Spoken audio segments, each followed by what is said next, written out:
আজকের অনুষ্ঠানে দ্বিতীয় বক্তা অধ্যাপক ডক্টর দেবাশিস মজুমদার। চলে যাচ্ছি অধ্যাপক ডক্টর দেবাশিস মজুমদারের কাছে। শুভ সন্ধ্যা। চর্চার ত্রৈমাসিক সাহিত্য সভায় আরও একবার আমন্ত্রণ পেয়ে আমি ভীষণ আপ্লুত, এবং সবচেয়ে বড় কথা, আজকের এই অনুষ্ঠান যার বিষয় ক্রীড়া ইতিহাস ও ক্রীড়া সাহিত্য, সেখানে একটু আগেই আমাদের মধ্যে অসাধারণ বক্তব্য রেখে গেছেন ডক্টর শুভ্রাংশু রায়, যার বক্তব্য শুনে আমরা সবাই সমৃদ্ধ হয়েছি। ডক্টর শুভ্রাংশু রায় একরকম আমার শিক্ষক, তার কাছেই ক্রীড়া ইতিহাসের হাতে খড়ি। সেই ভালো লাগার জায়গা থেকে আমরা যে দ্বিতীয় বিষয়টা আজকে একটু আলোচনায় যাব, মাননীয় ডক্টর শুভ্রাংশু রায় বাংলার ফুটবল চর্চার ইতিহাস এবং ফুটবল কেন্দ্রিক সাহিত্য নিয়ে তার দীর্ঘ আলোচনা তিনি আমাদের সঙ্গে করেছেন।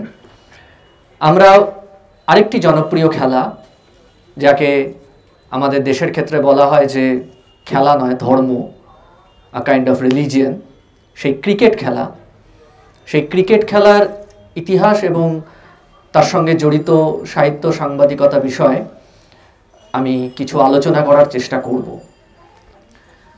আসলে ক্রিকেট খেলার আর ফুটবল খেলার মধ্যে সবসময় একটা পার্থক্য হয়ে এসেছে। যদিও এই ক্রিকেট খেলার জন্ম, যদিও আমরা বলি যে ইংল্যান্ড থেকে এই খেলার সম্প্রসারণ, সেটা খুব একটা মিথ্যে নয়, তবে জন্মটা কিন্তু মধ্য ইউরোপে। একটা সময় মধ্য ইউরোপের বোহেমিয়ান অঞ্চলে এই প্রোটোটাইপ অফ ক্রিকেট খেলা, যেটাকে জার্মান জাতিগোষ্ঠীর মধ্যে টোর নামে উল্লেখ করা হতো, তো সেই খেলাটির থেকেই পরবর্তীকালে ক্রিকেট খেলার জন্ম, এবং ইংল্যান্ডের থেকেই এই ক্রিকেট খেলার সম্প্রসারণ।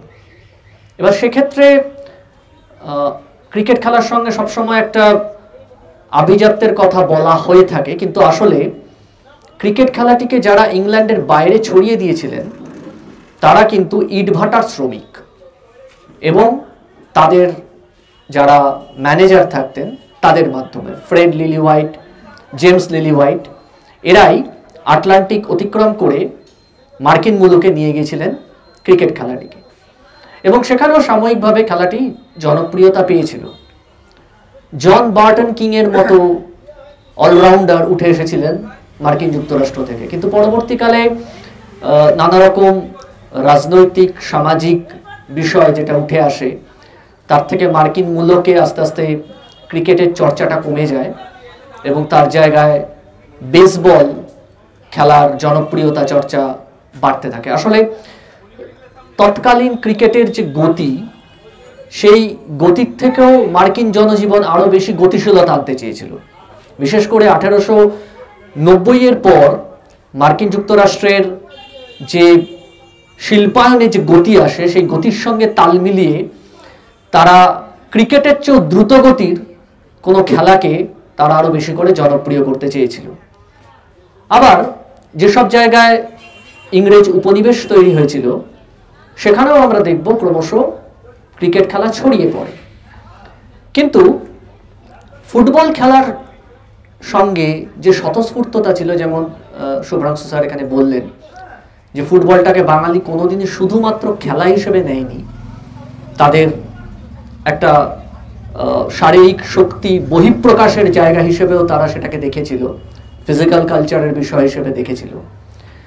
ক্রিকেটটা সেইভাবে ভারতবর্ষে প্রসারিত হয়নি, যদিও ভবেশ মণ্ডল তার জনপ্রিয় সংস্কৃতি ও সমাজ গ্রন্থে ক্রিকেটের দিক থেকেও একটা জাতীয়তাবাদী চরিত্রকে সেই সময় তুলে ধরা হয়েছিল, উনি দেখানোর চেষ্টা করেছেন।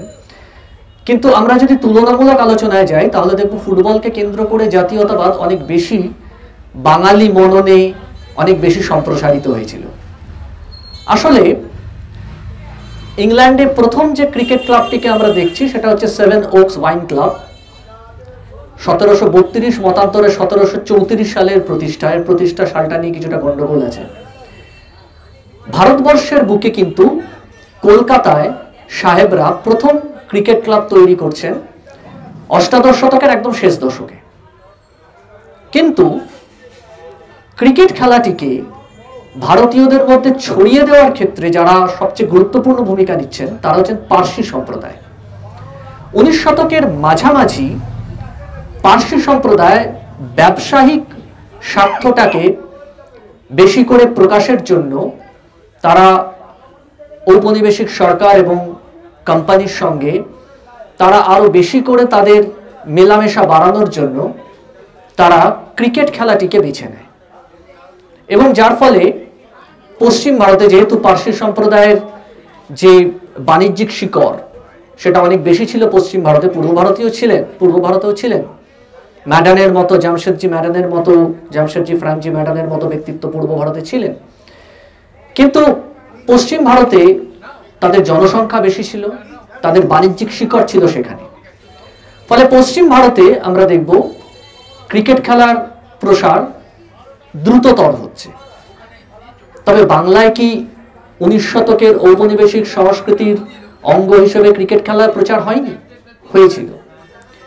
আসলে বাংলায় যারা ক্রিকেট খেলাকে প্রসারিত করেছিলেন তারা মূলত শিক্ষিত মধ্যবিত্ত সম্প্রদায় এবং উচ্চবিত্ত জমিদার রাজকীয় ঘরানার ব্যক্তিত্ব ছিলেন।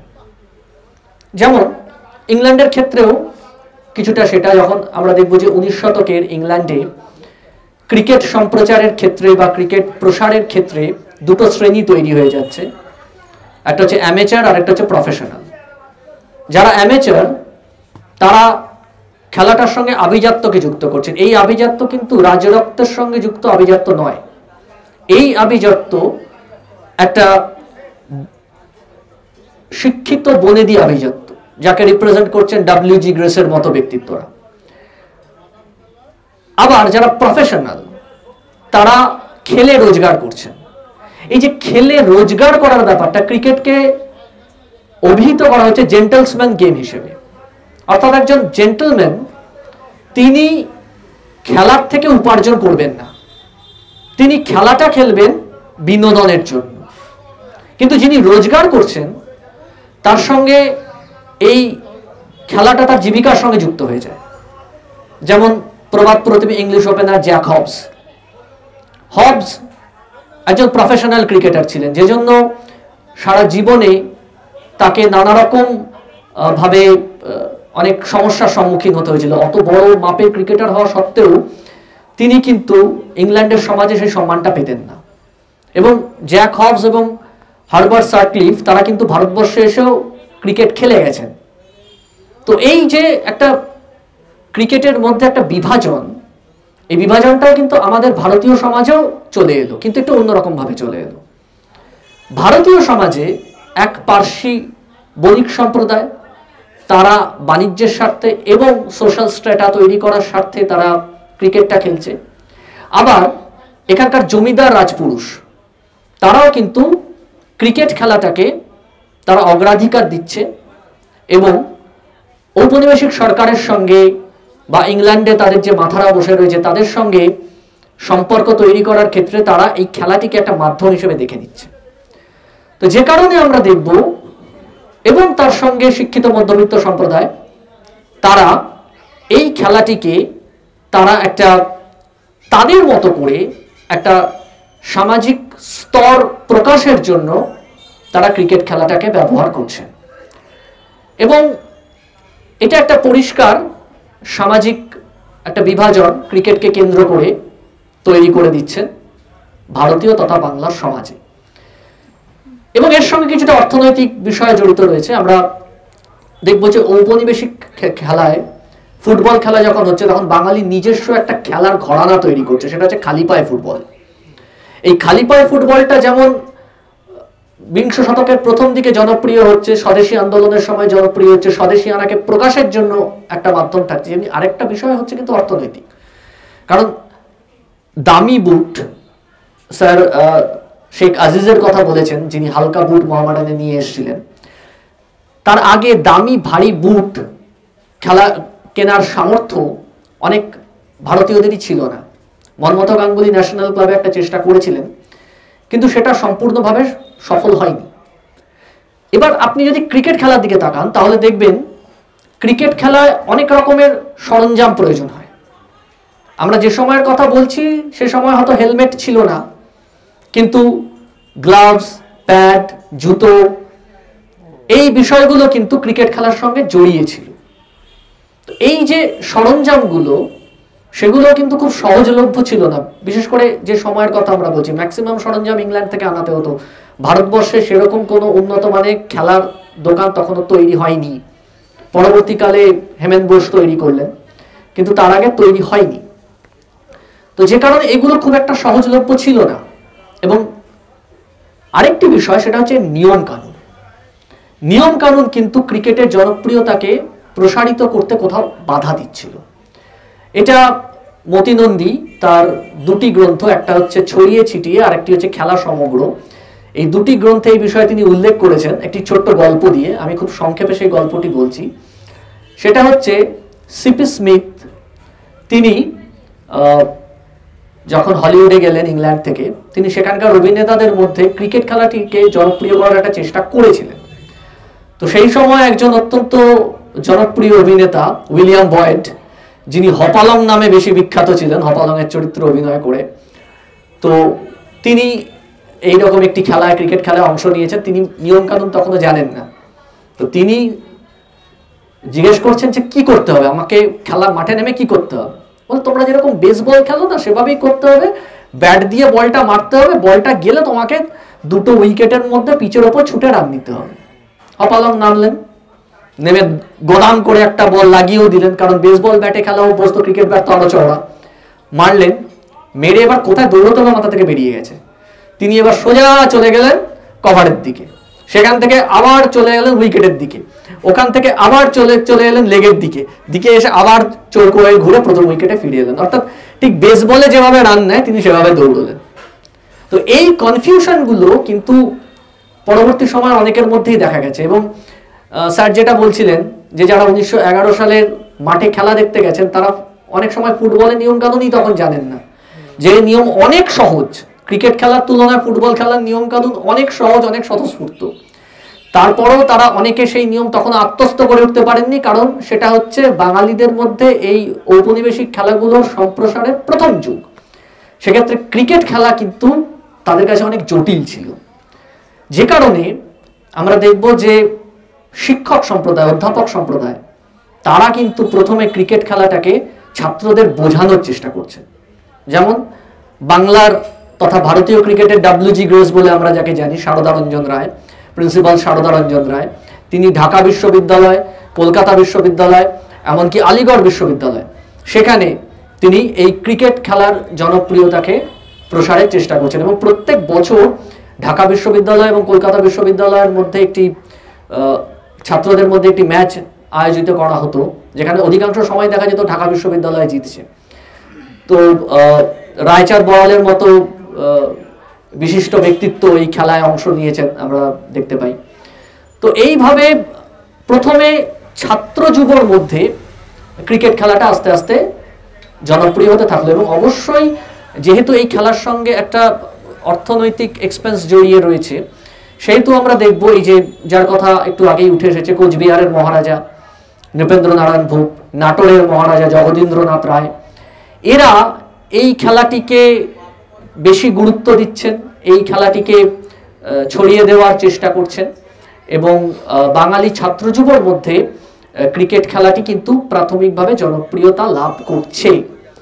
এবার এই জায়গা থেকে একটা জাতীয়তাবাদী দিক আমরা দেখতে পাচ্ছি, সেটা হচ্ছে 20 শতকের শুরুর দিক থেকে, ওই স্বদেশী আনার যুগ থেকে বিষয়টা আরো বেশি করে শুরু হচ্ছে। সেটা হচ্ছে বাঙালি ইংরেজ খেলোয়াড়দের মতো প্যান্ট শার্ট পরে খেলতে অস্বীকার করছে, তারা ধুতি পরে ক্রিকেট খেলতে চাইছে। এমনকি মোহনবাগানের যে ক্রিকেট দল বা অন্যান্য কুমোরটুলির যে ক্রিকেট দল, টাউন ক্লাবের যে ক্রিকেট দল, যে ক্রিকেট দলের হয়ে স্বামী বিবেকানন্দ পর্যন্ত খেলেছেন নরেন্দ্রনাথ দত্ত থাকার সময়, এরা কিন্তু বেশি জোর দিচ্ছেন ধুতি পরে ক্রিকেট খেলার দিকে। এবং এই নিয়ে বিশেষ করে ক্যালকাটা ক্লাবের সঙ্গে প্রত্যেকবার তাদের সংঘাত ঘটছে। তার বিধুভূষণ মুখার্জি যেমন 1906 সালের একটি ম্যাচে তিনি ক্যালকাটা ক্লাবের বিরুদ্ধে 2 ইনিংসে সেঞ্চুরি করেছিলেন, এক ইনিংসে 112, এক ইনিংসে 128। এই সেঞ্চুরিটি তিনি করেছিলেন ধুতি পরে। ফলে ক্যালকাটা ক্লাবের তরফ থেকে আবেদন জানানো হয়েছিল এই ম্যাচটিকে যেন ক্যান্সেল করা হয়, কিন্তু সেটি করা হয়নি। যদিও বিধুভূষণ মুখার্জি পরবর্তীকালে এমন একটি কাজ করেছিলেন যেটি সবাইকে ভীষণ অখুশি করেছিল, বিশেষ করে দুঃখীরাম মজুমদার বা উমেশচন্দ্র মজুমদার, যিনি কলকাতা ময়দানে, বাংলার ময়দানে স্যার নামে যাকে আমরা অভিহিত করি, এরিয়ান ক্লাবের প্রাণপুরুষ তিনি ভীষণ দুঃখ পেয়েছিলেন। সেটা হচ্ছে ফাগুরাম মালি কিন্তু অসাধারণ বোলিং করতেন, তার সঙ্গে তিনি একসাথে খেলতে অস্বীকার করেছিলেন। এই বিষয়টাও কিন্তু ক্রিকেট কেন্দ্রিক জাতীয়তাবাদকে ছড়িয়ে দিতে কোথাও একটা আটকে দিচ্ছিল। যেমন পালওয়ানকার বালু তিনি অন্তজ শ্রেণী থেকে উঠে আসছেন।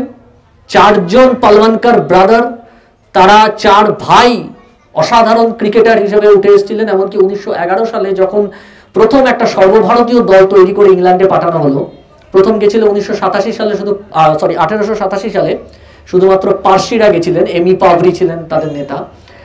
কিন্তু সর্বভারতীয় দল তৈরি করে ইংল্যান্ডে কিছু বিশ্ববিদ্যালয় এবং প্রথম শ্রেণীর ম্যাচ খেলতে পাঠানো হলো, কারণ তখনও ভারত টেস্ট খেলার যোগ্যতা অর্জন করেনি। তো সেই দলে অধিনায়ক, তখন নিয়ম ছিল যে একজন রাজপুরুষকে অধিনায়ক করা হবে। পাতিয়ালার মহারাজা ভূপিন্দর সিং নেতৃত্ব দিলেন, যদিও ওখানে গিয়ে কয়েকটা ম্যাচ খেলে তিনি রাজকার্যেই মনোযোগ করলেন। ডক্টর এইচ ডি কাঙ্গা তিনি বাকি খেলাগুলোর নেতৃত্ব দিয়েছিলেন। দেখা গেল গোটা টিমের মধ্যে সবচেয়ে ভালো পারফরমেন্স পালওয়ানকার বালুর। এই পালওয়ানকার বালুকে কোনোদিন নেটে ব্যাট করতে দেওয়া হতো না, কারণ তার ওই অন্তজ শ্রেণীর যে তার আইডেন্টিটি, এবং ওই আইডেন্টিটির জন্য তাকে গোটা টিমের থেকে আলাদা থাকতে হতো। এবং শুধু তাই নয়, যখন বম্বে ট্রায়াঙ্গুলার শুরু হলো, ট্রায়াঙ্গুলার পরে কোয়াড্রাঙ্গুলার, পেন্টাঙ্গুলার হয়েছিল, প্রথমে ছিল ট্রায়াঙ্গুলার, প্রথমে ইউরোপিয়ানস, হিন্দুজ অ্যান্ড পার্সিস, এই 3টে টিম খেলতো, পরে মুসলিম অ্যান্ড দ্য রেস্ট যুক্ত হয়। এই হিন্দু টিমে পালওয়ানকার বালুকে কোনোদিন অধিনায়ক হতে দেওয়া হয়নি, তার যোগ্যতা থাকা সত্ত্বেও, কারণ তার অন্তজ শ্রেণীর আইডেন্টিটি। এই সোশ্যাল মিডিয়ার যে ব্যারিয়ারটা ছিল সেটাকে ওভারকাম করেছিলেন তার ভাই পালওয়ানকার বিঠল। তিনি প্রথম ওই হিন্দু দলের অন্তজ শ্রেণীর অধিনায়ক হন। তারপর পালওয়ানকার গণপত, আরো একজন পালওয়ানকার ব্রাদার্স, এই 4 ভাই কিন্তু তারা অন্তজ শ্রেণী থেকে উঠে এসে ক্রিকেটটা খেলেছিলেন। ফলে এই যে ব্যারিয়ারটা, যে কারণে 1911 দলে পালওয়ানকার বালুকে নেওয়া হয়েছিল বলে বাকিরা কিন্তু ফাগুরামকে নিতে দেননি, এই ব্যারিয়ারটা বা মণিদাস বহু ক্ষেত্রে তাকে আটকানো হয়েছে। এই বিষয়গুলো কিন্তু মানে ক্রিকেটীয় আভিজাত্য এবং সাম্প্রদায়িকতার সঙ্গে জড়িয়ে যাওয়ায় সাধারণ মানুষের মধ্যে, যেমন নগেন্দ্র প্রসাদ সর্বাধিকারী মণিদাসকে নিয়ে এসেছিলেন, তিনি ওয়েলিংটন ক্লাব ধ্বংস করে দিয়েছিলেন, তিনি ভেঙে দিয়েছিলেন, টাউন নতুন করে শোভাবাজার ক্লাব তৈরি করেছিলেন, যাতে এই মানুষরা যারা সমাজের উচ্চ শ্রেণীর দ্বারা বহিষ্কৃত, যেটা একটা সামাজিক ভারসাম্যকে অস্বীকার করছে, কিন্তু ক্রিকেটের ক্ষেত্রে আমরা দেখব এই জায়গাটা 20 শতকের প্রথম দিকেও কিন্তু আসেনি।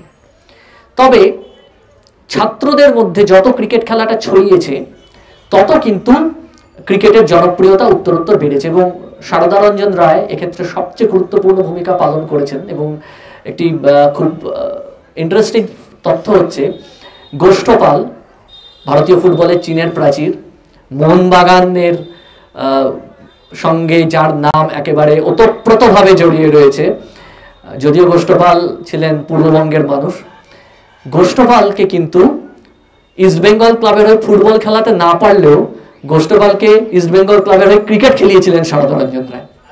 ক্রিকেট মাঠে তাকে নিয়ে এসেছিলেন, এবং গোষ্ঠপাল কিন্তু যে কটি ম্যাচ খেলেছেন ক্রিকেটে তিনি কিন্তু ধুতি পরে খেলেছেন, ধুতি পরে ক্রিকেট খেলেছেন।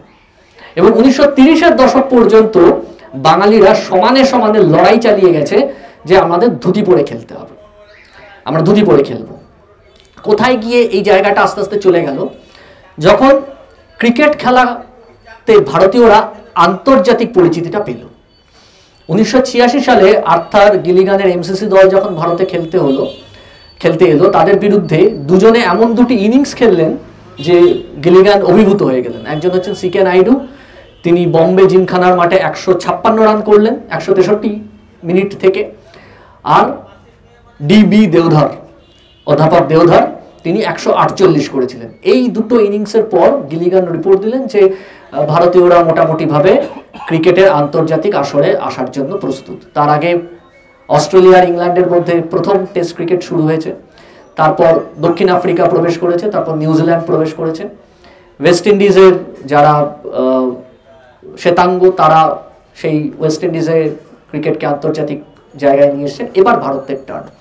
1930 সালেই হয়তো ভারত প্রথম আন্তর্জাতিক টেস্ট ম্যাচটি খেলে ফেলতে পারত, কিন্তু নানা রকম রাজনৈতিক চাপানুতোর, আইন অমান্য আন্দোলন, এসবের জন্য আলটিমেটলি 1932 সালের 25শে জুন, এই তারিখটা খুব সিগনিফিক্যান্ট ভারতীয় ক্রিকেট ইতিহাসে, কারণ ওই তারিখেই লর্ডসের মাঠে প্রথম একদিনের আন্তর্জাতিক বিশ্বকাপটাও ভারত জেতে। তো এই 25শে জুন ভারত প্রথম টেস্ট ম্যাচটা খেললো। যদিও সেই সফরে কিন্তু অধিনায়ক করে পাঠানো হয়েছিল একজন রাজপুরুষকে, পোরবন্দরের মহারাজা নটওয়ার সিং, যার সম্পর্কে বলা হতো যে যার রোলস রয়েসের সংখ্যা তার রানের চেয়ে বেশি, তাও তাকে অধিনায়ক করে পাঠানো হলো। কিন্তু পাকে চক্রে আলটিমেটলি প্রথম টেস্টে অধিনায়ক হলেন কিন্তু কোনো রাজপুরুষ নয়, কর্নেল সিকে নাইডু, কোট্টারি কানাকাইয়া নাইডু। এবং 1933 সালে যখন ডগলাস জার্ডিন ভারতবর্ষে তার দল নিয়ে ফিরতি সিরিজ খেলতে এলেন, সেখানেও কিন্তু নাইডুই অধিনায়ক থাকলেন। তারপর 36-এ আবার মহারাজ কুমার অফ বিজয়ানগরম, বিজয়ানন্দ গজপতি রাজু, 1946 সালে আবার সিনিয়র পাতাউদি, ইফতিকার আলী খান পাতাউদি, তারা অধিনায়কত্ব করলেন। ফলে এই যে রাজপুরুষের ব্যাপারটা, একজন ব্লু ব্লাডেড কাউকেই ভারতীয় দলের ব্যাটন দিতে হবে, অধিনায়কত্ব দিতে হবে, এই ব্যাপারটা কিন্তু ছিল। এবং বিভিন্ন সম্প্রদায়ের থেকে লোক এনে সর্বভারতীয় দল তৈরি করতে হবে, এই ব্যাপারটাও কিন্তু ভারতীয় ক্রিকেটে ছিল। যে কারণে ভারতীয় ক্রিকেটের প্রথম টেস্ট সেঞ্চুরিয়ান লালা অমরনাথ ভারদ্বাজ 1936 সালে তিনি অধিনায়কের সঙ্গে বিতর্কে জড়িয়ে পড়লেন। বাকা জিলানিকে দিয়ে তাকে ইচ্ছাকৃতভাবে আউট করানোর চেষ্টা করা হলো, তারপর অধিনায়কের সঙ্গে বাকবিতণ্ডা হয়, তাকে দেশে ফেরত পাঠানো হলো। কিন্তু রাজনৈতিক বিতর্ক, আভ্যন্তরীণ রাজনৈতিক বিতর্ক, যেটা কিন্তু ফুটবলের ক্ষেত্রে অনেক কম ছিল, এই আভ্যন্তরীণ রাজনৈতিক বিতর্কটা কিন্তু আমরা দেখব ক্রিকেটের ক্ষেত্রে, ক্রিকেট রাজনীতির ক্ষেত্রে সেই 1928 সালে যখন বিসিসিআই তৈরি হচ্ছে, হামিদ আলী খান যখন সভাপতি হচ্ছেন, সেই সময় থেকেই কিন্তু এই বিতর্কিত বিষয়গুলো কিন্তু ক্রিকেটের সঙ্গে ওতপ্রোতভাবে জড়িয়ে গেছে। এবং ক্রিকেট রাজনীতিতে এই বিভিন্ন অঞ্চলের যে এক একটা লবি তৈরি হওয়া, সেটা কিন্তু শুরু থেকেই, যে কারণে আমরা দেখব যে 1936 সালে প্রথম ভারতীয় দলের সুযোগ পাচ্ছেন শরবিন্দু ওরফে শুটে ব্যানার্জি। কিন্তু তিনি প্রথম টেস্টটা কবে খেলছেন? 1949 সালে, প্রথম এবং একমাত্র টেস্ট তার ক্যারিয়ারে ওয়েস্ট ইন্ডিজের বিরুদ্ধে। সেখানেও তিনি 5 উইকেট নিচ্ছেন 2 ইনিংস মিলিয়ে। কিন্তু ইংল্যান্ডে পাতাউদির দলের সঙ্গে যাওয়া সত্ত্বেও এবং সারের বিরুদ্ধে চান্দু সারওয়া থেকে সঙ্গে নিয়ে ব্যাটে শেষ উইকেটে জুটিতে দুজনের 100 রানের রেকর্ড করা সত্ত্বেও, 249 রানের পার্টনারশিপ করা সত্ত্বেও তার জাতীয় দলে ঢোকার দরজা তার খুলছে না। এই যে বিষয়গুলো, বা কার্তিক বসুর মতো ব্যাটসম্যান যিনি বাংলার হয়ে রান করছেন রঞ্জি ট্রফিতে 1933-34 সাল থেকে শুরু হচ্ছে, রঞ্জি মারা যাচ্ছেন 1933 সালে, 34-35 সেশন থেকে শুরু হচ্ছে রঞ্জি ট্রফি, সেখানেও তাকে জায়গা দেওয়া হচ্ছে না। এবং এই যে পরিবারটি, রায় পরিবার, তাদের কিন্তু বাংলার ক্রিকেট তথা ভারতীয় ক্রিকেটে বিশাল অবদান রয়েছে। এই পরিবারে এতজন ক্রিকেটার একসঙ্গে তারা দিয়েছেন। সারদা রঞ্জন রায়ের কথা তো আমরা বললাম, তার অন্য 4 ভাইয়ের মধ্যে 3 ভাই, প্রমোদারঞ্জন, মুক্তিদারঞ্জন আর কুলদারঞ্জন, এরা 3 জনও কিন্তু সর্বোচ্চ পর্যায়ে তারা ক্রিকেট খেলেছেন জাতীয় স্তরে। একমাত্র যিনি ক্রিকেটটা কম খেলেছেন তিনি হচ্ছেন কামোদারঞ্জন রায়। কামোদারঞ্জন রায় অর্থাৎ উপেন্দ্র কিশোর রায় চৌধুরী। কিন্তু তার ক্রিকেট নিয়ে বহু লেখা রয়েছে, মানসী, মর্মবাণী, এইসব পত্রিকাগুলোর সখা ও মুকুল, তিনি কিন্তু একাধিক ক্রিকেট কেন্দ্রিক লেখা লিখেছেন, যেগুলোকে কম্পাইল করে পরবর্তীকালে সিদ্ধার্থ ঘোষ ক্রিকেট এলো বাংলায় বলে সুবর্ণরেখা থেকে বইটি পাবলিশ করেছিলেন। সেখানে ব্যাট বল খেলা, ক্রিকেটের রাজা রঞ্জি, এমনকি রঞ্জিত সিং, কুমারশ্রী রঞ্জিত সিংজি যখন 1899 সালে ভারতবর্ষে আসেন এবং ভারতবর্ষের বিভিন্ন প্রান্তে যখন তিনি কিছু প্রদর্শনী ক্রিকেট খেলেছিলেন, এই সব জায়গাগুলোয় কিন্তু কামোদারঞ্জন ওরফে উপেন্দ্র কিশোর ঘোরেন। এবং তার এই পুরো যে সফরটা, সেখানে তার যে ব্যাটিং, তার যে খেলার টেকনিক, সেই সম্বন্ধে কিন্তু তিনি পূর্ণাঙ্গ একটি গ্রন্থ লিখেছিলেন।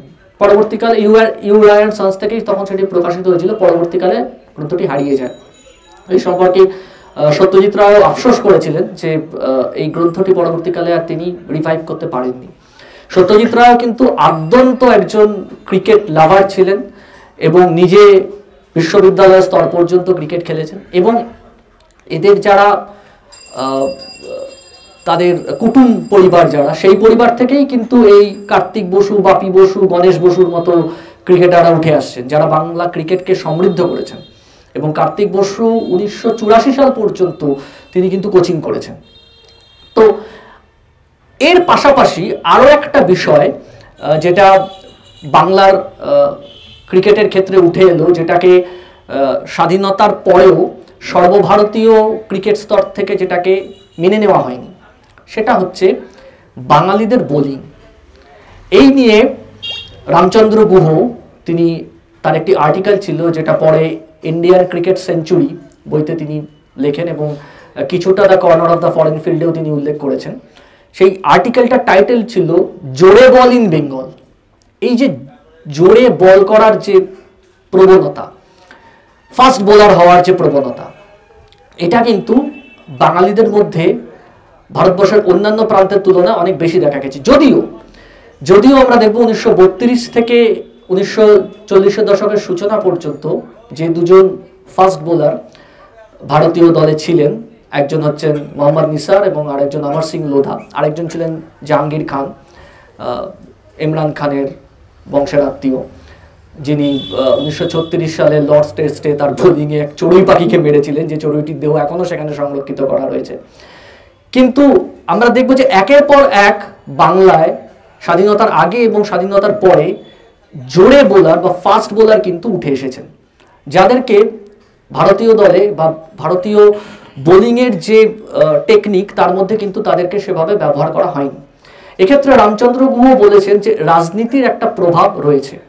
Kaushik Bandyopadhyay the Mahatma on the pitch লিখেছেন, যেখানে গান্ধীর ক্রিকেটে ইনভলভমেন্টের কথা উনি লিখেছেন, বিশেষ করে কোয়াড্রাঙ্গুলার পেন্টাঙ্গুলারকে বন্ধ করার ক্ষেত্রে, যেহেতু এটা ধর্মকেন্দ্রিক দল তৈরি হতো, সম্প্রদায় কেন্দ্রিক দল তৈরি হতো, বন্ধ করার ক্ষেত্রে গান্ধীর যে ভূমিকা সেটার কথাই তিনি বেশি উল্লেখ করেছেন। কিন্তু তার সঙ্গে খুব সূক্ষ্মভাবে একটা বিষয় উঠে এসেছে যে ভারতবর্ষের যেসব রাজ্যে গান্ধিয়ান ফিলোসফি অনেক বেশি অনুসরণ করা হতো, সেখানে ভারত ক্রিকেট খেলার ক্ষেত্রে যে বোলিং টেকনিক, সেখানে কিন্তু স্পিন বোলিং অধিকতর গুরুত্ব পেয়েছে, যেটাকে প্রথম আলোকপাত করেছিলেন মহাত্মা গান্ধী।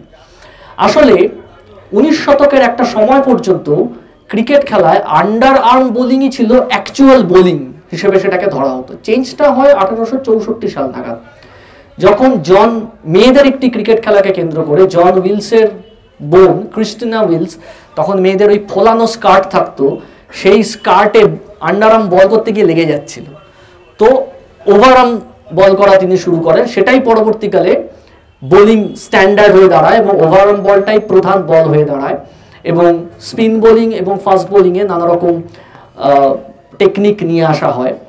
কিন্তু আমরা দেখব যে বাঙালিদের মধ্যেও স্পিন বোলার উঠেছেন, কিন্তু বাংলা দল বা বাঙালিদের মধ্যে বিশেষ করে আরজি ল্যাংডেনের প্রভাব কিছুটা পড়েছিল, এবং তার পাশাপাশি সুভাষচন্দ্র বসুর যে রাজনৈতিক যে মতাদর্শ, যেটা রামচন্দ্র গুহ বলছেন, পাওয়ার পলিটিক্সের কথা যেটা তিনি বলছেন, যেটা ফুটবলের ক্ষেত্রেও আমরা দেখেছি যে বাঙালিকে এফিমিনেট বারবার বলা হচ্ছে, বাঙালি সেটার থেকে বেরিয়ে আসতে চাইছে যে না, আমরা শারীরিক সক্ষমতায় পিছিয়ে নই, সেই জায়গাটা থেকে ক্রিকেটে বাঙালি কিন্তু জোরে বল করাকে বেছে নিচ্ছে। এবং আমরা দেখব যে স্বাধীনতার পর একটা স্টেজ পর্যন্ত ভারতীয় ক্রিকেট এই জোরে বলকে মেনে নেয়নি। তারা সুধাংশু অবিনাশ ব্যানার্জি, নীরদ বা পুটু চৌধুরী, সমর চক্রবর্তী, এদের মতো বোলার, প্রেমাংশু চ্যাটার্জি, এদের মতো বোলার বারবার উঠে এসেছেন, কিন্তু তাদেরকে ভারতীয় দলে সেভাবে ব্যবহার করা হয়নি, সেভাবে রাখা হয়নি, বরঞ্চ অনেক বেশি স্পিন বোলিং, সুভাষ গুপ্তে, বালু গুপ্তের স্পিন বোলিং, জাসু প্যাটেলের স্পিন বোলিং, এগুলোকে কিন্তু অনেক বেশি ব্যবহার করা হয়েছে। এবং ওই 80-র দশকের আগে পর্যন্ত মনসুর আলী খান পাতাওয়ারি যখন ক্যাপ্টেন হলেন তখন তো ফাস্ট বোলিং উঠিয়ে দিলেন 4 ঘূর্ণি স্পিনার, তারাই সারাক্ষণ ধরে বল করে যাচ্ছে শুধু সামনের কয়েকটা ওভার বল করার জন্য। কখনো বুধি কুন্দরন, হ্যাঁ, কখনো এমনকি সুনীল গাভাস্কারকেও ব্যবহার করা হয়েছে, কখনো সৈয়দ আবিদ আলী, এদেরকে দিয়ে জাস্ট একনাথ সরকার, এদেরকে দিয়ে কয়েকটা ওভার শুধু বল করিয়ে দেওয়া। কিন্তু তখনও যদি আমরা দেখি বাংলার ক্রিকেটে একের পর এক কিন্তু ফাস্ট বোলার এসেছেন, সুব্রত গুহর মতো ফাস্ট বোলার এসেছেন, যিনি ওই 1960-এর দশকে যেটা হচ্ছে পূর্বাঞ্চল এবং মধ্যাঞ্চলের বিরুদ্ধে ওই শক্তিশালী ওয়েস্ট ইন্ডিজ যে ম্যাচটা হেরেছিল, চুনি গোস্বামী তখন ক্রিকেট খেলছেন, সেই ম্যাচে সুব্রত গুহর অসাধারণ বোলিং, তার সামনে ওই শক্তিশালী ওয়েস্ট ইন্ডিজ দল দাঁড়াতে পারেনি। কিন্তু কি করা হতো, এদের যখন ভারতীয় দলের সুযোগ দেওয়া হতো এরা সেভাবে সফল হতেন না। কেন হতেন না? কারণ নতুন বল এদেরকে দেওয়া হতো না। যখন ফাস্ট বোলার যিনি তার বলের গতির ওপর সুইং করাবেন তাকে যদি নতুন বল না দেওয়া হয়, তাকে যদি 1 চেঞ্জ কি 2 চেঞ্জ হিসেবে আনা হয়, ততক্ষণে তো বল পুরনো হয়ে গেছে, পুরনো বলে তার পক্ষে সেই গতি বা সুইং পাওয়া সম্ভব নয়। যে কারণে মানে এটা একটা ডেলিভারেট পন্থা যে আমরা জোরে বলকে মেনে নেব না, unless and until the rise of Kapil Dev. সেই দলেও আমরা দেখব যখন 1977 সালে ইন্ডিয়া ক্যাম্পে 30 জনকে ডাকা হয়েছিল, সেখানে বরুণ বর্মন ছিলেন। পরবর্তীকালে তাকে রিফিউট করে দেওয়া হলো, যেখান থেকে কপিল দেবের উত্থান। কিন্তু কপিল দেবের আগে পর্যন্ত আমরা দেখব ভারতীয় ক্রিকেট ফাস্ট বোলিংকে মেনে নিতে চাইছে না, একেবারেই চাইছে না। সেই কারণে বাংলার যে ক্রিকেট কালচার যেটা, সেখানে আমরা দেখব অনেক প্রতিভাবান ক্রিকেটার ওঠা সত্ত্বেও কিছুটা এই সর্বভারতীয় রাজনীতির প্রভাবে তারা সেই জায়গাটা পাননি। আবার মতি নন্দীর কথা এসছে, মতি নন্দীর লেখা এই যে ননিদা নট আউট, এই 60-এর দশক 70-এর দশকের বাংলার ক্রিকেটকে নিয়ে লেখা, সেখানে কিন্তু ওই ক্রিকেটের সঙ্গে ফুটবলের পার্থক্য করে দেওয়া হচ্ছে এই বলে যে এটা ক্রিকেট খেলা, এটা খেলে চাকরি পাওয়া যায় না, এটার কোনো অর্থনৈতিক ব্যাকগ্রাউন্ড নেই। তন্ময়কে ননিদা বলছে যদি খেলাটাকে ভালোবাসো তবে এসো, নাহলে তোমার আসার দরকার নেই, তুমি যদি মনে করো যে এখান থেকে কোনো আর্থিক লাভ তুমি পাবে, এসো না। এটাই ছিল তৎকালীন ঘরোয়া ক্রিকেটের পরিবেশ, বিশেষ করে বাংলায়। যে কারণে একটা সময় পর্যন্ত যারা ওই হোয়াইট কলার জবস এর কথা ভাবতেন, মধ্যবিত্ত সম্প্রদায়, তারা ক্রিকেটটা খেলতেন বা ফুটবলটা খেলতেন চাকরি পাওয়ার জন্য। কেন খেলবো না? আমি পড়াশোনায় ভালো নই, আমি খেলতে পারি, আমি খেলে একটা চাকরি পাবো। 70-80 দশক পর্যন্ত কিন্তু এই অপেশাদারী মানসিকতাটা ছিল যে আমি খেলবো চাকরি পাওয়ার জন্য। এবার ওই যে ননিদার কথাটাই কিন্তু তখন প্রতিধ্বনিত হচ্ছে যে খেলে চাকরি পাওয়া যায় না, ক্রিকেট খেলে, ফুটবল খেলে চাকরি হয়। ফুটবলের জনপ্রিয়তা, ফুটবলের ক্লাব স্ট্যাটাস, তার থেকে চাকরি হয়, রেলে চাকরি হয়, ব্যাংকে চাকরি হয়, অন্যান্য সংস্থানে চাকরি হয়, ফলে পরিবার প্রতিপালনের জায়গা হয়ে যায়। আমরা দেখতে পাচ্ছি ওই স্ট্রাইকার, স্টপার সব জায়গাতেই কিন্তু প্রসূন হোক বা কমল হোক, তারা ফুটবলটা খেলছে কিন্তু চাকরি পাওয়ার জন্য। কিন্তু ক্রিকেটের ক্ষেত্রে সেটা হয় না, সেটা ননিদা প্রথমেই তন্ময়কে বলে দিয়েছেন। কিন্তু এই মতি নন্দী যখন বুড়ো ঘোড়া লিখছেন 90-এর দশকে, তখন জহর কিন্তু ক্রিকেটটা খেলেই চাকরিটা পেয়েছে। অর্থাৎ পরিস্থিতিটা বদলাচ্ছে। পরিস্থিতি বদলাচ্ছে কখন? যখন বাঙালি আরো বেশি করে ক্রিকেটকে আপন করে নিচ্ছে। ক্রিকেটকে কখন আপন করে নিচ্ছে? স্যার যে জায়গাটা উল্লেখ করে শেষ করেছেন, আমিও ওই জায়গাটা দিয়েই আস্তে আস্তে শেষের দিকে যাব। 1980 সালের 16ই আগস্ট ওই যে স্ট্যাম্পেড হলো, ওই যে 16 জন শহীদ হলেন, ওই যে মধ্যবিত্ত ভদ্র সম্প্রদায়ের মনে ভয় ঢুকে গেল যে ফুটবল মাঠে গেলে খোকা মারা যেতে পারে, মান্নাদের গান, ফুটবল মাঠে গেলে বাড়ির ছেলেটা হয়তো আর ফিরবে না। কিন্তু খেলাধুলার থেকে তো মানুষ মুখ ফিরিয়ে নিতে পারে না। তাহলে ফুটবলের পরে দ্বিতীয় জনপ্রিয় খেলা কোনটা বাংলায়? মানে যতই ফুটবলের জনপ্রিয়তা সেই সময় ক্রিকেটের থেকে যোজন দূরে এগিয়ে থাকুক, কিন্তু দ্বিতীয় জনপ্রিয় খেলা ক্রিকেটই ছিল। দ্বিতীয় জনপ্রিয় খেলা ক্রিকেটই ছিল। ফার্স্ট আর সেকেন্ডের মধ্যে অনেক গ্যাপ ছিল, কিন্তু সেকেন্ড ক্রিকেটই। ফলে তারা আস্তে আস্তে ক্রিকেটের দিকে মোটিভেট হতে থাকলো। আর কি ঘটলো? আর একটা জিনিস ঘটলো, সেটা হচ্ছে একদিনের আন্তর্জাতিক এলো, যেটা অ্যাক্সিডেন্টালি 1971 সালে ইংল্যান্ড আর অস্ট্রেলিয়ার মধ্যে একটা টেস্ট বাতিল হয়ে যাওয়ায় শুরু হয়েছিল 40 ওভারের খেলা, যেটার থেকে 60 ওভারের একদিনের আন্তর্জাতিক ক্রিকেট ওই 70-এর দশকে এলো। 75 সালে ছেলেদের প্রথম বিশ্বকাপ, তার আগে মেয়েদের বিশ্বকাপ হয়ে গেছে 1973 সালে। কেন মেয়েদের বিশ্বকাপ হয়েছে? কারণ মেয়েদের জন্য শর্টার ফরম্যাটটাকে বাছা হয়েছিল, সেই জন্য মেয়েদের বিশ্বকাপ আগে এসছে। কিন্তু এই 16ই আগস্ট 1980 সালের পর এবং 1983 সালের ওই যে surprise victory, Prudential World Cup Kapil Dev তুলে নিলেন, মতি নন্দীর একটি অপ্রকাশিত লেখা 2011 সালের ক্রিকেট ইয়ার বুকে বেরিয়েছিল, যেখানে মতি নন্দী বলেছিলেন একজন বিশেষ ব্যক্তির কথা, বিশ্বনাথ বলে একজনের কথা বলেছিলেন, যে মাছ বিক্রি করে, যে কলকাতা ফুটবল এবং ইস্টবেঙ্গল ক্লাব অন্তপ্রাণ, সে 1980 সালের ওই 16ই আগস্টের পর মতি নন্দী তাকে বলছে, তোমাকে তার মাঠে দেখি না, আমি খেলা কভার করতে যাই, তোমাকে দেখি না। সে বলছে, আমার ভয় লাগে, আমি আর যাই না বাবু। 1983 পর মতি নন্দী বলছেন, তোমাকে কলকাতা টেস্টে দেখলাম না, আগে তো কোনোদিন দেখিনি, তোমাকে দেখলাম মাছ ফাছ বিক্রি বন্ধ করে দিয়ে 4 দিনই মাঠে বসে আছো। বলছে, হ্যাঁ, ওই কপিল দেবের বিশ্বকাপ তোলার ছবিটা দেখে মনটা ভরে গেছে, এখন আমি ক্রিকেট দেখি। এই যে ক্রিকেটের প্রতি বাঙালির আকর্ষণ, এবং মধ্যবিত্ত বাঙালি ক্রিকেটের সঙ্গে নিজেকে রিলেট করছে। 1983 একদিনের আন্তর্জাতিক বিশ্বকাপের পরে 1985 সালের Benson and Hedges World Series জয় গাভাস্কারের অধিনায়কত্বে আরো বেশি করে সাধারণ মানুষ, যে মানুষ ওই ক্রিকেট আভিজাত্যর জন্য, ওই নেভিল কার্টাস যেমন বলেছিলেন, ইয়র্কশায়ার আর ল্যাঙ্কাশায়ারের মধ্যে প্রথম শ্রেণীর ক্রিকেট হচ্ছে, আমি সকালবেলা খেলা দেখতে গেলাম, 2 জন ওপেনার নামলেন, আমি মাঝখানে বেরিয়ে এলাম, বিয়ে করলাম, লাঞ্চ খেলাম, আবার ফিরে এলাম, তখনও স্কোরবোর্ড 0। এই যে মানে ধীর স্থিরতা, যেটা শঙ্করী প্রসাদ বসুর ক্রিকেট সমগ্রের একটি আর্টিকেল, এবং যেটা আগেও ক্রিকেট বাছাইয়ে বেরিয়েছিল, সেখানে উল্লেখ আছে।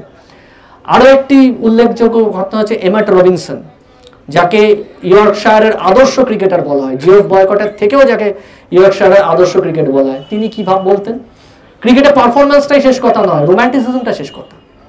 তিনি 11 নম্বরে ব্যাট করতে নামতেন। 25 ডিসেম্বর ক্রিসমাসের দিনে কোনো একটি খেলা হচ্ছে, সেই ল্যাঙ্কাশায়ারের বিরুদ্ধে, ব্যাটেল অফ রোজেস, তিনি একটি লেগ লাঞ্চ মেরেছেন, উল্টো দিক থেকে ব্যাটসম্যান রানার্স যে তিনি ছুটে বেরিয়েছেন, রবিনসন হাঁ করে দেখছেন, বল থ্রো এলো, ব্যাটসম্যানটি রান আউট হয়ে গেলেন, রানার্সটি। তিনি পরে বললেন, এটা কি হলো, রানটা দিলে না কেন? বলে, ও হে, এরকম লেগ লাঞ্চ রঞ্জিও মারতে পারিনি, আমি যা মেরেছি আজ। ইনি হেডলি ভেরেটি একটি প্রথম শ্রেণীর ম্যাচে 4 উইকেট নিয়েছেন, আনন্দে সিনেমা দেখতে গেছেন, দেখে রাত্রিরে এসেছেন, তখন এমাট রবিনসন দাঁড়িয়ে রয়েছেন, ভেরেটিকে দেখে বলছেন, কোথায় গেছিলে? বলছে, সিনেমা দেখতে গেছিলাম। বলে, এই বিচ্ছিরি পারফরমেন্সের পর তুমি সিনেমা দেখতে গেছো? ভেরেটি বলছে, কেন, আমি তো 4 উইকেট নিয়েছি আজকে। উইকেটটা বড় কথা নয়, তোমার বোলিং আজকে ম্যাক্সিমাম টাইম অপোনেন্টের ব্যাটসম্যান আরামসে খেলছিল, তোমার বোলিংয়ে কোনো মোচড় ছিল না। এরকম যদি পারফরমেন্স থাকে তাহলে তোমাকে ঘাট ধরে ইয়র্কশায়ার টিম থেকে বের করে দেবো। এই যে মানসিকতা, এই যে রোম্যান্টিসিজম, যে জন্য আমরা বলি যে ক্রিকেট সাহিত্য পৃথিবীর ক্রীড়া সাহিত্যের মধ্যে সবচেয়ে বেশি রোম্যান্টিক সাহিত্য। হ্যাঁ, সেই নেভিল কার্টাস থেকে শুরু করে পিটার রোবাক, সবাই এই রোম্যান্টিসিজমের দ্বারা অনুপ্রাণিত ছিলেন। এই রোম্যান্টিসিজম থেকে হার্ডকোর রিয়ালিটিতে ক্রিকেটকে এনে দাঁড় করাচ্ছে একদিনের ক্রিকেট। এবং ক্রিকেটে এই যে পরিশ্রম, এই যে কপিল দেবের, ভিভ রিচার্ডসের উল্টো দিকে ছুটে গিয়ে ক্যাচ ধরা, সৈয়দ কিরমানির মাঠের মধ্যে ডাইভ দেওয়া, যেটা পাতাউদ্দিন আমল থেকেই শুরু হয়েছিল, ফারুক ইঞ্জিনিয়ারের মাধ্যমে শুরু হয়েছিল। তার আগে উইকেট কিপাররা খুব একটা ডাইভ দিতেন না, প্রবীর সেন খুব অল্প ডাইভ দিতেন, কিন্তু গ্লাভ ওয়ার্ক ছিল অত্যন্ত দ্রুত। কিন্তু মাধব মন্ত্রী বা আপটে এরা মাঠে ডাইভই দিতেন না। যাই, এই বিষয়গুলো যত এলো এবং যত ক্রিকেটের প্রদর্শন ক্রিকেট টেলিভিশনের মাধ্যমে আর যত বেশি করে মানুষের সামনে এলো, তার আগে অবশ্যই 70-এর দশকে অজয় বসু, পুষ্পেন সরকার, কমল ভট্টাচার্য, এদের ধারাভাষ্যের মধ্যে একটা রোম্যান্টিসিজম তারা নিয়ে এসেছিলেন। কিন্তু ওই 87-র বিশ্বকাপ যখন উপমহাদেশে এলো এবং ফাইনালটা সবাই যখন ওই ইডেন গার্ডেন্সে বসে দেখলো 95,000 দর্শক, তখন কিন্তু বাংলার মানুষ ক্রিকেটের প্রতি আরো বেশি তাদের আগ্রহ বাড়লো। এবং জগমোহন ডালমিয়া সিএবি থেকে বিসিসিআই হয়ে আন্তর্জাতিক ক্রিকেটে যখন চলে গেলেন এবং ক্রিকেটের কমার্শিয়ালাইজেশন করলেন 1989-এ, তারপরে 1993-তে যখন হিরো কাপ আয়োজিত হলো ইডেন গার্ডেন্সে, যখন ওই রঙিন জার্সি আর রঙিন বলে ভারত জিতলো, তখন কিন্তু বাংলার সাধারণ মানুষ ক্রিকেটের প্রতি আরো বেশি আকৃষ্ট হতে থাকলো। এবার একটা জায়গাতেই শুধু অভাব হয়ে যাচ্ছিল, এই অভাবটা হচ্ছে ক্রিকেটে বাংলার কোনো আইকন ছিল না। হ্যাঁ, ক্রিকেটে অবশ্যই পঙ্কজ রায় ছিলেন, পঙ্কজ রায় এসেছিলেন, প্রথম বাঙালি টেস্ট সেঞ্চুরিয়ান পঙ্কজ রায়, 5টা সেঞ্চুরি করেছিলেন। সব বাঙালিদের মধ্যে সেই সময় সবচেয়ে বেশি সময় তিনি ভারতীয় দলে খেলেছিলেন। 50-এর দশকে প্রায় পুরোটাই 1959 পর্যন্ত তিনি খেলছেন। প্রবীর সেন স্বাধীনতার পর প্রথম বাঙালি উইকেট কিপার হিসেবে এসেছিলেন। তারপরেও আরো অনেক বাঙালি খেলোয়াড় এসেছেন, ভারতীয় দলে এসেছেন, কিন্তু তারা নিজেদের স্থায়িত্ব তৈরি করতে পারেন। কোনো না কোনোভাবেই তারা এসেছেন এবং কিছুদিন পরে চলে গেছেন। বাংলার থেকে, শুধু বাঙালি নয়, বাংলার থেকেও আমরা বলবো, অরুণ লালও সারা জাগিয়ে এসেছিলেন, হরিয়ানা থেকে বাংলায় এসে সারা জাগিয়ে এসেছিলেন, কিন্তু তারপর সেই জায়গাটা তৈরি হচ্ছিল না। একজন সুপারস্টার দরকার ছিল। ফুটবলে কিন্তু অনেক বাঙালি সুপারস্টার ছিলেন, আইকন ছিলেন। চুনী গোস্বামী ছিলেন, পিকে বন্দ্যোপাধ্যায় ছিলেন, আরো অনেকে ছিলেন, যাদেরকে বাংলার থেকে স্পোর্টিং সুপার হিরো বলা যায়। কিন্তু স্বাধীনতা উত্তর ভারতে কোনো ক্রিকেটিং সুপার হিরো বাংলার থেকে খুঁজে পাচ্ছিলেন না। সেই সুপার হিরো এলেন 1996 সালে, সৌরভ গাঙ্গুলি। 92-এ বাদ পড়লেন, 96-এ ফিরে এসে লর্ডস টেস্টে সেঞ্চুরি করলেন এবং তারপর এই দীর্ঘ সময় তার ভারতীয় দলের সঙ্গে থাকা এবং অধিনায়ক হওয়া এবং ক্যারিসম্যাটিক অধিনায়ক হিসেবে নিজেকে প্রমাণ করা, এই বিষয়গুলো কিন্তু বাঙালিকে ক্রিকেটের আরো বেশি কাছাকাছি নিয়ে গেল। এবং আমার মনে আছে, আমরা তখন স্কুল ছাত্র, ছোট, 1996 সালে যেবার ওই লর্ডস টেস্টে সেঞ্চুরি এবং তারপরে উপর্যুপরি পরের টেস্টে সেঞ্চুরি এলো, 131 আর 136 এলো, সেবার দুর্গাপুজোয় এমন কোনো পুজো মণ্ডপ ছিল না যেখানকার লাইটিং এ সৌরভ গাঙ্গুলি ছিলেন না। এবং তারপর প্রত্যেকটা পাড়ায় পাড়ায়, প্রত্যেকটা মোড়ে মোড়ে ক্রিকেট কোচিং সেন্টার শুরু হতে লাগলো। ততদিনে স্যার যেটা বলেছেন যে আন্তর্জাতিক ফুটবলের সঙ্গে বাঙালির একটা পরিচয় ঘটেছে। সেটা 86-এর মেক্সিকো বিশ্বকাপ, 90-এর ইতালি বিশ্বকাপ, 94-এর ইউএসএ বিশ্বকাপ যেমন আছে, তেমনি English Premier League satellite television, cable টিভির মাধ্যমে আসতে শুরু করেছে। ফলে আমাদের ফুটবল কোয়ালিটি যে অনেকটা পিছিয়ে আছে, 70 মিনিট থেকে 90 মিনিটে এসে আমরা যে কিছুটা স্লথ হয়ে গেছি, সেই বিষয়গুলো কিন্তু সাধারণের সামনে চলে এসেছে। কিন্তু ক্রিকেটীয় মঞ্চে আমরা, সে যত কম দেশে তখন আন্তর্জাতিক স্তরে খেলুক না কেন, ক্রিকেটীয় মঞ্চে কিন্তু আমরা প্রথম সারিতে রয়েছি। ভারতবর্ষে বিশ্বকাপ আয়োজিত হচ্ছে, ভারতকে বিশ্বকাপের দাবিদার ধরা হচ্ছে। ভারতের মাঠে, ইংল্যান্ডের মাঠে সচিন তেন্ডুলকর, সৌরভ গাঙ্গুলি, রাহুল দ্রাবিড়া বুক চিতিয়ে খেলছেন। ফলে সাধারণ মানুষ বিশেষ করে একদিনের ক্রিকেটকে আরো বেশি করে আত্মস্থ করে ক্রিকেটীয় সংস্কৃতির সঙ্গে নিজেকে যুক্ত করলো। এবং নতুন সহস্রাব্দে তো টি-20 এসে গেছে। টি-20-র পর আইপিএল এলো এবং যেখানে আন্তর্জাতিক পরিকাঠামোয় খেলোয়াড়রা খেলছে। আমরা ঋদ্ধিমান সাহাকে প্রথম দেখলাম ওই আইপিএল এ খেলতে, পরবর্তীকালে তিনি জাতীয় দলে গেলেন, টেস্ট, মূলত টেস্ট ক্রিকেটার হিসেবেই বেশ কিছুদিন খেললেন। সৌরভ গাঙ্গুলি, পঙ্কজ রায়, তারপরেই টেস্ট খেলার সংখ্যায় আসবেন ঋদ্ধিমান সাহা। কিন্তু বাংলার ক্রিকেটে যে আন্তর্জাতিক এক্সপোজার, এটা যখন এলো, বাঙালি আরো বেশি করে, বাঙালি ভদ্রলোক সম্প্রদায় আরো বেশি করে ক্রিকেটীয় সংস্কৃতির সঙ্গে নিজেকে জড়িয়ে ফেললেন। তবে দুর্ভাগ্যের বিষয় যেটা, সেটা হচ্ছে আইপিএল কে অধিকতর গুরুত্ব দিতে গিয়ে, মাতামাতি করতে গিয়ে এমন একটা জায়গায় পৌঁছে যাওয়া হয়েছে যে ঘরোয়া ক্রিকেট খুব ইগনোরের জায়গায় রয়েছে। যেটা ফার্স্ট ক্লাস ক্রিকেট, যেটা ওই ট্রায়াঙ্গুলার, কোয়াড্রাঙ্গুলার, পেন্ট্রাঙ্গুলার থেকে শুরু করে রঞ্জি ট্রফি, ইরানি ট্রফি, দলীপ ট্রফি হয়ে পরবর্তীকালে টি-20-তে সৈয়দ মুস্তাক আলী ট্রফি, বিজয় হাজারের ট্রফি ওয়ানডের ক্ষেত্রে, এইভাবে যে এগিয়েছে, সেক্ষেত্রে কিন্তু এই ডোমেস্টিক ক্রিকেট, আমরা যদি ইংল্যান্ড বা অস্ট্রেলিয়ার দিকে তাকাই, তাদের ডোমেস্টিক ক্রিকেট কিন্তু মারাত্মক জনপ্রিয়। সেখানে তাদের যে ফ্র্যাঞ্চাইজি ক্রিকেট, তার সঙ্গে ডোমেস্টিক ক্রিকেটকে কোনোভাবে অবহেলা করা হয় না। কিন্তু আমাদের দেশে ডোমেস্টিক ক্রিকেট অনেকটাই অবহেলিত। তবে যেটা স্যার যে জায়গায় শেষ করেছেন, আমিও ঠিক সেই জায়গাতেই শেষ করব, সেটা হচ্ছে জেন্ডার ইস্যু, মেয়েদের ক্রিকেট। আমরা যদি দেখি, ভারতীয় দলে প্রতিনিধিত্ব করার ক্ষেত্রে বাংলার মেয়েরা কিন্তু ছেলেদের থেকে অনেক এগিয়ে।